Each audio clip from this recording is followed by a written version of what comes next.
آپ کو معلوم ہے کہ ماہ ربیع الاول کا آغاز ہو چکا ہے، دوسری تاریخ ختم ہوئی اور آج ہم تیسری شب میں اس وقت یہاں بیٹھے ہیں۔ یہ ماہ مبارک حضور صلی اللہ علیہ وسلم کی سیرت مطہرہ سے ایک بڑا گہرا تعلق رکھتا ہے۔ حضور کی ولادت باسعادت بھی اسی ماہ مبارک میں ہوئی، اگرچہ تاریخ کے بارے میں اختلاف ہے۔ حضور کا انتقال بھی اس ماہ مبارک میں ہوا، اور وہ متفق علیہ تاریخ ہے 12 ربیع الاول اصل میں حضور کا یوم وفات ہے، اور اکثر محققین کی رائے یہ ہے کہ آپ کا یوم ولادت جو ہے وہ 9 ربیع الاول ہے۔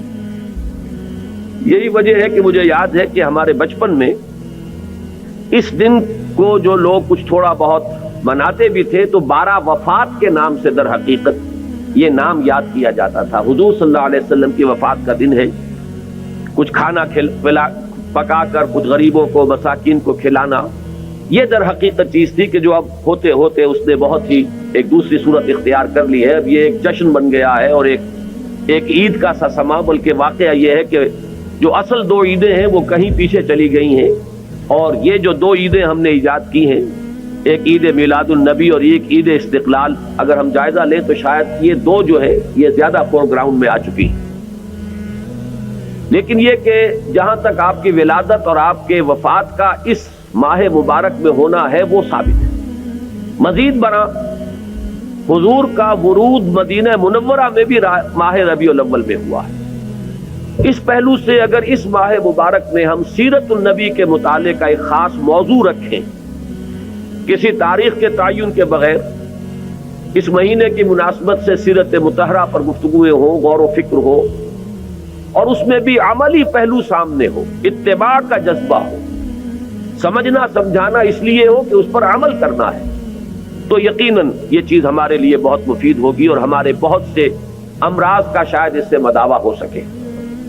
یاخذون بسنتہ ویقتدون بامرہ ثم انہا تخلف من بعدہم خلوف۔ پھر ہمیشہ یہ ہوتا ہے، ہر نبی کا جاننے والوں میں، پہچاننے والوں میں، ماننے والوں میں ہوا ہے، امت محمد بھی مستثنیٰ نہیں ہے۔ یقولون ما لا یفعلون ویفعلون ما لا یؤمرون۔ یہاں نوٹ کیجئے کہ وہ کہتے وہ تھے جو کرتے نہیں تھے، اور کرتے وہ تھے جس کا حکم نہیں۔ عید میلاد النبی کیا حضور کا حکم ہے؟ کیا اس کا کوئی ثبوت صحابہ سے ہے؟ کیا ہم صحابہ کے مقابلے میں حضور سے زیادہ محبت کرتے ہیں؟ لیکن تھا کوئی معاملہ ما لا یؤمرون، جس چیز کا حکم ہوا نہیں اس پر عمل ہو رہا۔ یہ ہے در حقیقت رسم پرستی، اور رسم کے اندر پھر اضافہ ہوتے چلا جاتا، اس پر ردے پر چڑھتے چلے جانا جو ہے، یہ دوسرا سبب ہے۔ اور اس کا ایک نتیجہ جو نکلتا ہے وہ اسی پر بات ختم کروں گا، اگرچہ ایک اور حدیث جو ہے اس موضوع پر بہت اہم ہے۔ نتیجہ کیا نکلتا ہے؟ جہاں بدعت آئے گی سنت رخصت ہو جائے گی۔ اب نماز جنازہ پر کی وہ اہمیت نہیں ہوگی، نہ نماز جنازہ یاد کرنی ہے، نہ دعا یاد کرنی ہے، کچھ پتہ نہیں، جا کے کھڑے ہو گئے ہیں، وضو بھی ہے کہ نہیں ہے، لیکن قرآن خوانی میں تو جانا ہی جانا۔ یہ کیوں ہوتا ہے؟